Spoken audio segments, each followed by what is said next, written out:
बिस्मिल्लाहिर्रहमानिर्रहीम। अस्सलाम वालेकुम व्यूअर्स, कैसे हैं आप? ठीक हैं, खैरियत से हैं? उम्मीद करता हूँ आप सब ठीक ठाक होंगे, खैर खैरियत से होंगे।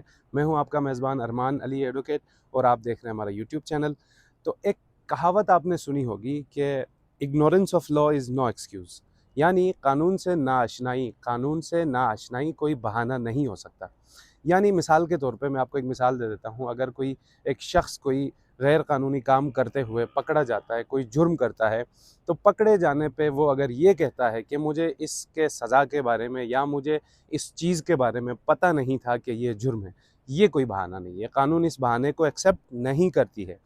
हर शहरी को, जिस किसी भी मुल्क में वो रह रहा हो, उसको अपने शहर के, अपने मुल्क के कानून से वाकिफ़ होना चाहिए। ये कानून में बाकायदा कानून का एक हुक्म है कि पाकिस्तान में हो वो शहरी, चाहे किसी और मुल्क में हो, उस मुल्क के कानून से उसको वाकिफ़ होना चाहिए। तो आज का जो टॉपिक है, बेसिकली मैं जिसके बारे में बात करने जा रहा हूँ, वो टॉपिक बहुत ही एक अहम मौजू है। इसके बारे में तमाम जो शहरी हैं उन सबको पता चलना चाहिए कि आपको कब, कैसे, क्या करना है। तो बेसिकली आज का जो हमारा टॉपिक है वो है सेल्फ डिफेंस के बारे में हम बात करने जा रहे हैं कि आपकी जान को या आपकी माल को किसी वक्त में ख़तरा लाहक है, तो अगर आपको लगता है कि अगर आप अपनी तरफ से कोई इक़दामात नहीं करेंगे तो आपकी जान जा सकती है या आपका माल जो है वो ज़ाया हो सकता है। तो ऐसे में कानून आपको क्या रेमेडीज़ देता है, कानून आपको क्या कहता है कि आपने किस वक्त कैसा रिएक्ट करना है। तो सबसे पहले सेल्फ़ डिफेंस की जो तारीफ़ है वो बहुत ज़रूरी चीज़ है कि सेल्फ़ डिफेंस है क्या चीज़। सेल्फ़ डिफेंस का मतलब है कि आपकी जान को ख़तरा है किसी से, आपको कोई मारने वाला है, या आपका जो माल है, जायदाद है, उसको कोई तल्फ़ करने वाला है। आपको पता चल रहा है कि भई मैं अगर कोई मुनासिब इक़दाम ना करूँ तो मेरी जायदाद तल्फ़ हो सकती है, मेरी जान जा सकती है। तो उस वक़्त आपने वही प्रोपोर्शनेट फ़ोर्स यूज़ करना है जो प्रोपोर्शनेट फ़ोर्स आपका सामने वाला मुख़ालिफ़ या हरीफ़ यूज़ कर रहा है। यानी एक मिसाल मैं आपको दे दूँ एक शख़्स आपकी तरफ बढ़ रहा है, पिस्तौल लहराते हुए, आपके सामने आके आपको जान से मारने की नीयत से, जान से मारने की धमकी देते हुए पिस्तौल का चैम्बर जो है वो कॉक करता है और आपकी तरफ फायर करने की नीयत से बढ़ रहा है।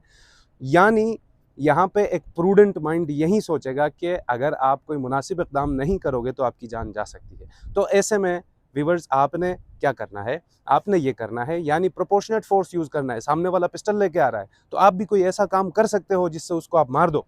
बिल्कुल, आप कर सकते हैं। आप नीचे से बड़ा-सा पत्थर उठा के उसके सर पे वार करके उसको मार सकते हैं। आप पे कोई आपने जुर्म नहीं किया इस वक़्त। आपने प्रोपोर्शनेट फ़ोर्स यूज़ किया है, जो फ़ोर्स वो यूज़ कर रहा था, उसी फ़ोर्स को आपने यूज़ करते हुए आपने अपनी जान को बचाई है। इस वक़्त आपने कानून के ज़ुमरे में कोई जुर्म नहीं किया है। हाँ, इसकी दूसरी सूरत ये हो सकती है कि अगर कोई शख़्स आपको महज़ गालियाँ देते हुए आपकी तरफ बढ़ रहा है, आपको थप्पड़ मारने के लिए आ रहा है और बोल ये रहा है कि मैं आपको जान से मार दूँगा, और आपने यहाँ से पिस्टल निकाल के ठस-ठस उसको मार दिया, ये सेल्फ़ डिफेंस नहीं है। इसको सेल्फ डिफेंस नहीं कहा जाएगा, क्योंकि आपने प्रोपोर्शनेट फोर्स यूज़ नहीं किया है। वो तो सिर्फ आपको थप्पड़ मारने की नीयत से आ रहा था, आपने उसको जान से मार दिया। ये सेल्फ डिफेंस में नहीं आता है। सेल्फ डिफेंस का मतलब ये है कि आप भी वही फोर्स यूज़ करें जो फोर्स सामने वाला बंदा आप पे यूज़ करने वाला है। क्योंकि आप जब ट्रायल में जाएंगे कोर्ट में, तो उस ट्रायल में आपको ये चीज़ प्रूफ करना ज़रूरी है कि भाई वो मुझे जान से मारने वाला था, अगर मैं ये इकदाम ना करता तो मैं अपनी जान से हाथ धो बैठता। तो इस चीज़ को कोर्ट में प्रूव करना लाजमी है। तो ये चीज़ अपने जहन में रख के आप कोई भी इक़दाम करें कि अगर कोई आपको मारने की नीयत से आ रहा है या आपकी जायदाद को तल्फ़ करने की नीयत से आ रहा है, तो आपने भी सेम प्रोपोर्शनेट फ़ोर्स यूज़ करके अपने आप को बचाना है या अपने जायदाद को बचाना है। तो उम्मीद करता हूँ व्यूअर्स, आपने इस वीडियो से आपने इस्तिफ़ादा हासिल किया होगा, वीडियो आपको पसंद आई होगी। अगर वीडियो आपको पसंद आई है तो वीडियो को लाइक करना मत भूलिएगा, और चैनल पसंद आए तो चैनल को सब्सक्राइब करना मत भूलिएगा और हमें सपोर्ट करें।